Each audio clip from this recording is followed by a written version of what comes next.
Guys, I just quit my job of 10 years. Oh my God. I'm still going to coach people in person and online. I'm not leaving the industry. The biggest reason I quit is because I decided I wanted to work for myself and I don't want to work for anybody else anymore. I started as a trainer 13 years ago. The first 4 years of my career, I was at Goodlife, which is a great place to start. But eventually, after learning some things and just kind of being sick of how it operated, I wanted to go see what else was out there. So that's where I came across Reach, and that's where I've been for the last 10 years. Reach is a great gym. If you're in the West End around Bathurst and DuPont, go check them out. I didn't always know that I wanted to work for myself. In fact, I didn't even think I wanted to. People are like, it's so hard. So I basically worked for other people for 13 years. First Goodlife and then second Reach. It was only until COVID happened in 2020, which was when I was at Reach for 5 years at that point, where I started to question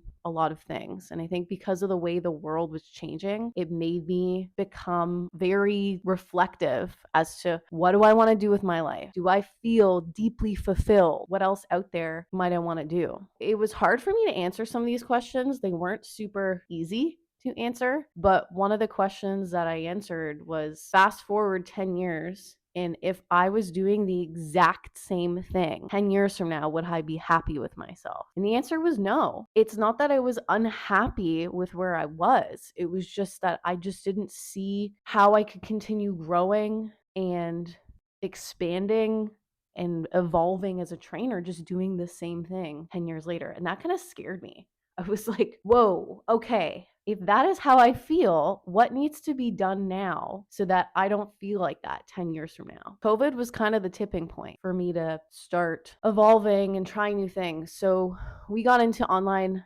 training during COVID, but it was very kind of loose. It was just kind of something we were doing on the back end. Another thing that scared me was like the fact that because COVID happened, I wasn't making any money because gyms were shut down. And the only source of income I had was one-on-one in-person training. We did a little bit of virtuals and stuff like that, and that was great. We're grateful for all the clients that helped support us through that. But it just really had me thinking, like, what the heck? What if this happens again?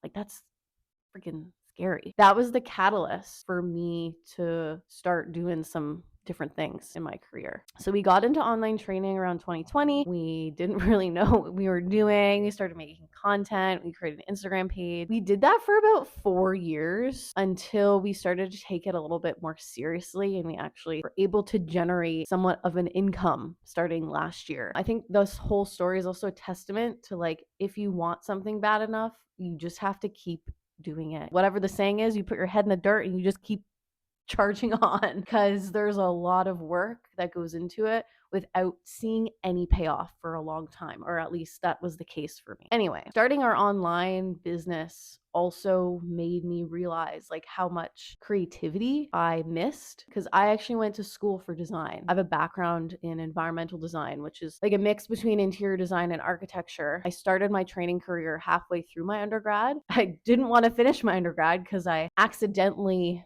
fell into the personal training industry and didn't think I was actually going to pursue it as a career. Thought I was going to do it for a year and then kind of be done with it. But here we are 13 years later. I missed having that creative outlet, and building an online business, putting out content really helped me pursue that creative outlet. And I was like, wow, this is really fun. You can be a little creative when you're training clients in person, but to only a certain degree. But when you're building a business of your own, there's like so many little like facets of creativity that you can, like, I don't know, tickle that creative brain of yours if you like that kind of stuff. So that was something that I really enjoyed. I really enjoyed the challenge of like getting our own clients. And then when clients sign up with you, you're like, oh my God, like this is our client. It's our client. It's not the client of another gym. Like, this is a client that we got, that we're training. So that was very energizing. So there's a lot of things that went into kind of the enjoyment for me in pursuing our online coaching business, which I will continue to pursue now that I will have more time to do so. I'm still going to be training in-person clients. I just won't be doing it at the same volume as what I was doing previously. Running an online business was also a huge mindset shift for me, because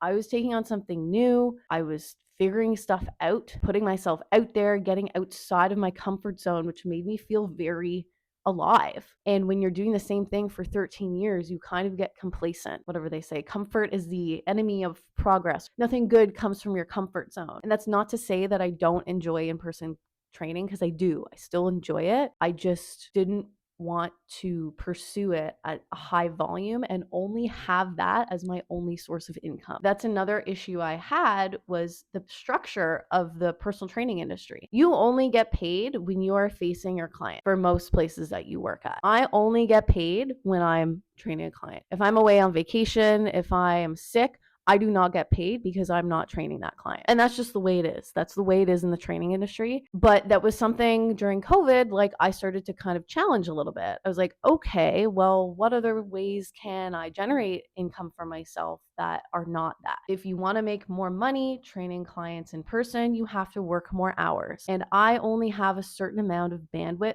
to handle that. And when you're working for somebody else and you get promoted X amount of times, you are going to be capped as to how much money you can make per hour, like many other industries. There's nothing wrong with it, but it was those types of concepts that I was challenging. And I was like, okay, what's a solution, or what's something else I can dive into to expand my income, to expand my knowledge, to expand my comfort zone? I'm also a highly introverted person, and it is very exhausting for me to be in loud, busy environments. When I am there at a loud, busy gym for 6, 7, 8 hours a day, 6 days a week, I'm freaking tired, man. And I get it. Like, work hard, but like to a certain point, like I didn't want to do that anymore. I didn't want that to be my only source of income. Like I said, I still enjoy it. I just don't want to be doing it at such a high volume. And I wasn't even working at that high of a volume as some other people were doing, like pumping out 40 hours a week. I would literally crumble as a human being if I was working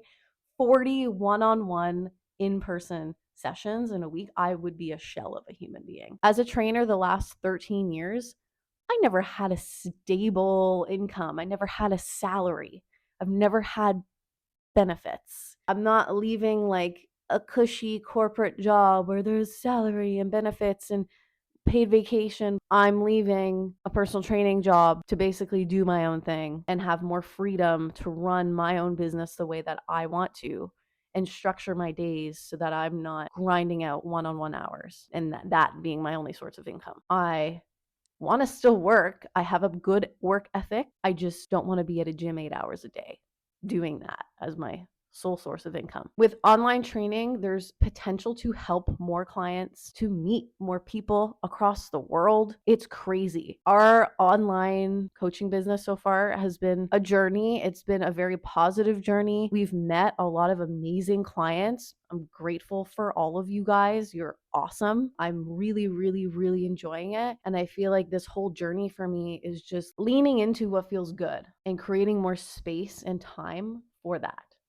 So, what's next? I'm going to be working out of a gym in the east end of Toronto called Fortis. It's in Leslieville, where I get to basically run my own business out of someone's space. I'll be working for myself. I'm still going to be training people in person, just at a lesser volume. If you know someone who's interested in training with somebody in person in the east end of Toronto, let me know. I'm looking for 3 more clients to fill my roster. On top of this, I will continue to build out our online business and be a big part of the jiu-jitsu community. I'm really looking forward to this next chapter. Thank you guys for all your support.